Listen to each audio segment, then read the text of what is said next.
my name's Edward Aviard. I'm a member of the Yorkshire Dialect Society. I'm going to talk a bit about the involvement of J.R.R. Tolkien, famous for The Hobbit and Lord of the Rings, in the work of Yorkshire dialect. Now, the University of Leeds is a centre for dialect study, and not just of Yorkshire dialects. In its Brotherton library, I took out a book on the Huddersfield dialect that was published in 1928 by a local teacher named Walter Haig, who taught English at the Huddersfield Technical College, which still exists. So I was turning over a few pages of this, and I found an inscription from Harold Orton, famous leader of a survey of English dialects, and turning over a few more pages, I found a preface by the famous J.R.R. Tolkien. Now, Tolkien was a professor at the University of Leeds. Before coming to Leeds, he'd studied at Oxford under Joseph Wright, the founder of the Yorkshire Dialect Society and the compiler of the English Dialect Dictionary.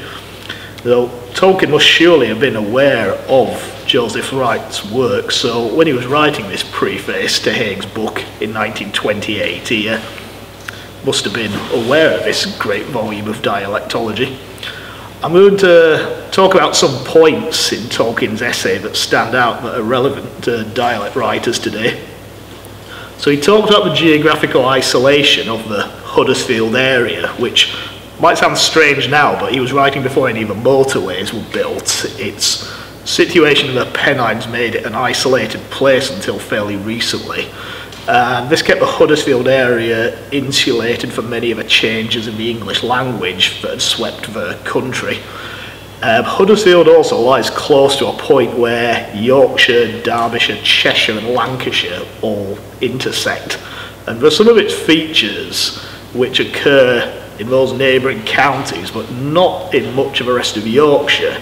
So for example, in this book by Walter Haig, he always writes this vowel in words like time, as in for time, which he writes T-A-U-M with a sort of line above the A and U. And that way of saying it as Tarm, you can hear it in Derbyshire, Cheshire, Lancashire around there, but really in Yorkshire it's generally just sort of around the Huddersfield that exists.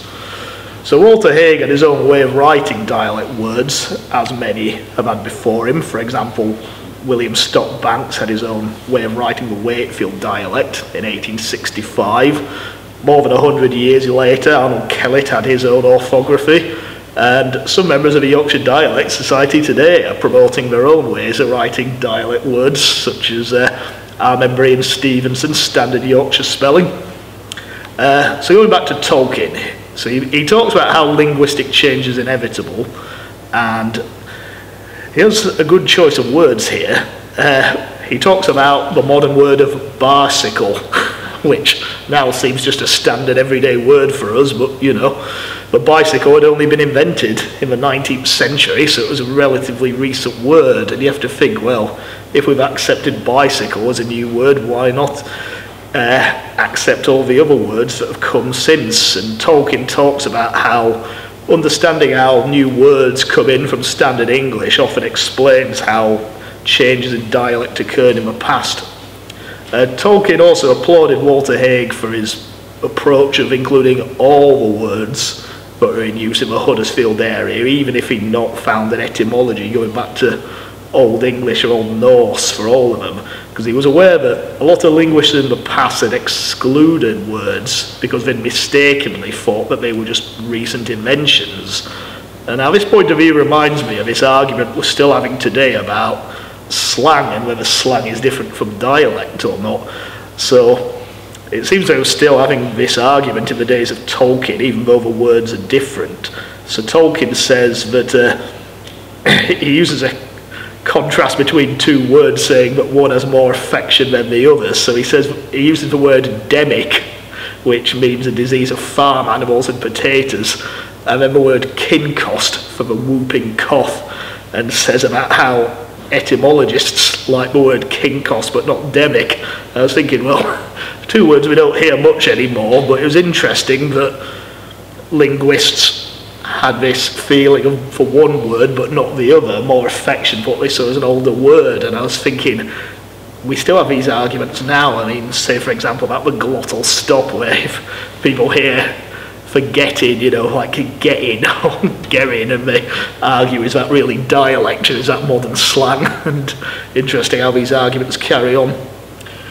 And some of the words in Walter Haig's book were used in Tolkien's novels. I mean, for example, the hero Bilbo Baggins had a surname that means a meal, particularly a brown bag lunch, you know, bagging. Some of the place names in Tolkien's work also show the influence of dialects, such as the word bree for the brow of a hill, or staddle for a timber stand. The word nuncle for an uncle, that's in Tolkien's work, and that occurs in a fairly small area around Huddersfield. So when Hollywood made the cinematic adaptations of The Hobbit and The Lord of the Rings, The Hobbit should really have all been speaking in Huddersfield dialect. Yeah.